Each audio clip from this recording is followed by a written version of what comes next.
Hey everyone, guess who's back again? Today I'm bringing you my favourite sin, wrath. I knew I'd have to put them quite high up in the order that I approached the sins in, since I had the most ideas for them and the most motivation, and I was overall quite excited to begin working on different elements of the design. I knew pride could be first, wrath would need to be second. Being said, I have also just got a new mic, so I'm testing that out today, working out how it works exactly. If the audio is a little bit odd, do bear with me. Before now I was literally just using my phone and the voice recording app, and maybe sometimes a headphone. So I'm finally happy to have this way of doing it, because it should make it a bit easier as well, since I'm no longer moving across files every time I'm making a video. So, inspirations. We can start there today.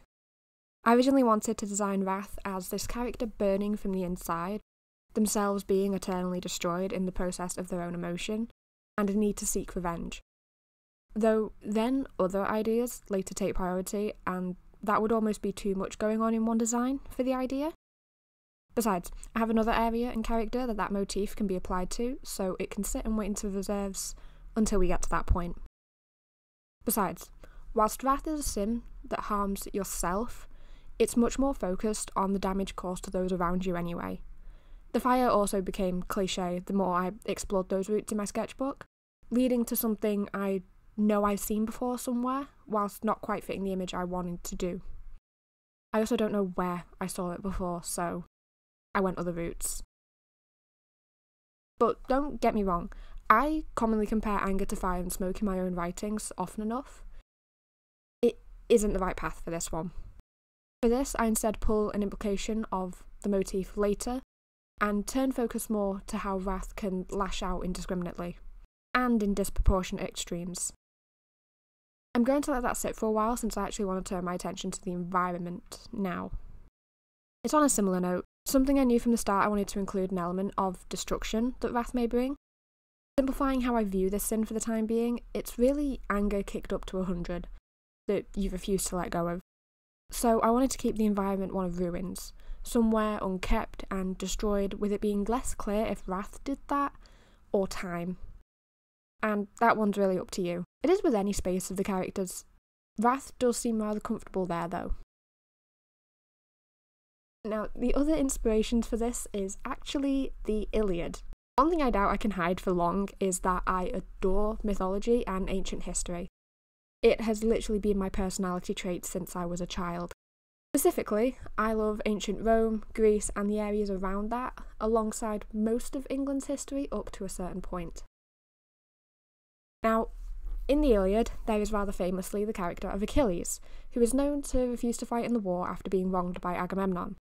The opening line details that the story is of this wrath, and later the wrath of Patroclus' death, caused by his inaction on Hector, Apollo, Euphorbus. Mainly the latter three, since they did, stab him a few times, but blame is all over the place. This tide did lead me towards the ruins and devastation. It's also the best illustration of wrath I have to direct towards.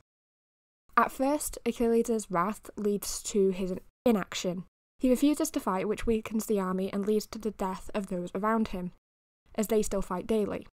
He then sends out Patroclus in his armour, and that leads to his death because Achilles wouldn't fight.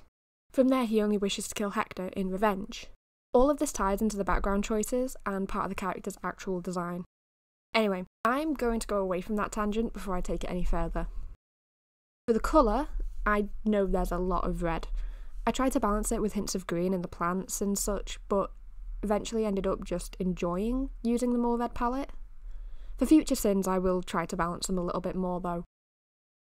I am using one main colour per sin, red for wrath and purple for pride, but it can be more subtle than this. Like, in pride it was mainly the purple hue on the skin. The only other one I can see ended up like this might be envy, mainly using green hues with the ties there, but I will have to see how they develop when I get there. I'll give an early clue, they are not the next sin on the list. And at the time of recording this audio, I'm 2 sins ahead on the list. It began with the phrase, seeing red, when someone becomes enraged. The green was to complement it and create a reasonable contrast around with the environment, and then that tied into the figure with the cloak and other aspects. That idea struck through with the later stages too, yet the later parts like the hair I tied more commonly to the metaphor of fire with wrath and associated emotions. Their hair actually becomes their key trait. A scrapped idea ended up being a weapon. I was originally going to arm wrath, showing the potentially violent nature that it can take, but decided against it. First, it wouldn't have been the most visible anyway with the pose. Secondly, I wanted to focus more on the emotional side of it, more and leave the destruction to the environment. To me, for the design I went with, it would have made Wrath more of a soldier, for lack of better words. It would have pushed it towards the battle and destruction there, which isn't what I wanted, so they remained unarmed. It was a shame too. I had some ideas of what I could do for them. I had loose ideas for bows, swords, daggers, and probably a few guns if I wanted them more modern.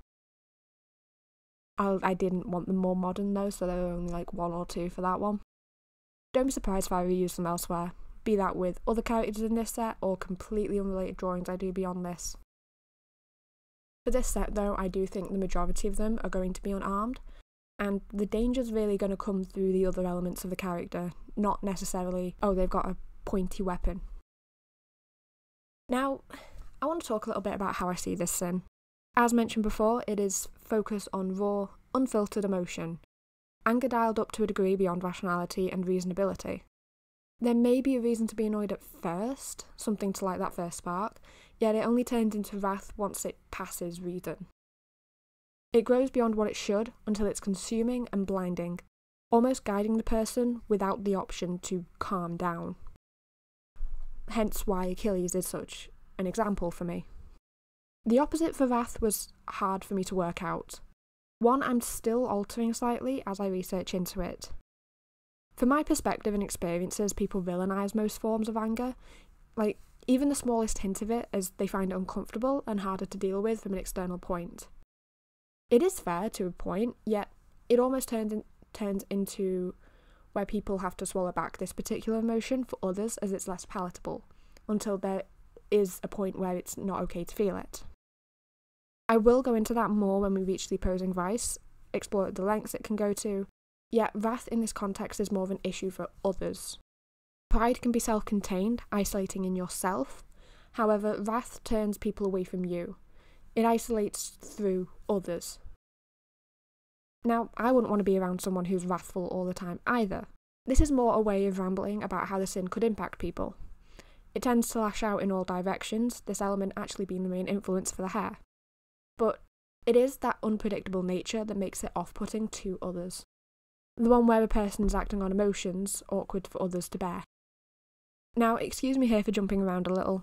I wanted to talk more about virtue ethics, since it is influencing how I look at these sins with the scale of greys. Mainly, I wanted to touch on why I'm not using the 4 cardinal virtues for this series, since I am using elements of the theory elsewhere.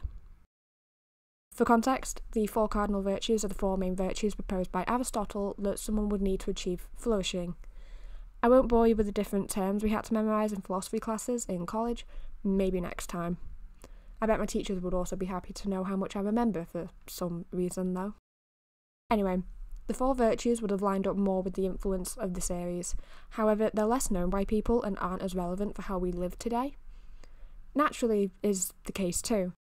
He was working in ancient Greece, not modern day, so his theory would be for the society that surrounded him. Besides, the idea of 7 ultimate failings is more interesting to me that I wanted to explore. His 4 virtues are commonly wisdom, courage, justice, and temperance. A form of these have then been taken and shifted slightly over time to fit the moral idea for different eras and times, also normal, but these are the 4 that he was using. All of these are just less interesting to me compared to the 7 sins, and really the 4 model just gives me less to work with overall than what I have at the moment. Now that's basically all I have to say today, so for our next sin we have a special guest, the sin who definitely made my search history a little more questionable than it normally is, but without it being through carnivorous plants and poisons for writing references. No, the next sin to look forward to will in fact be lust. I'll touch on my arguments with them next time too. For now, I hope you all have a wonderful day and stop by next time to meet the next sin. For now we will be going into the music section as we finish the drawing.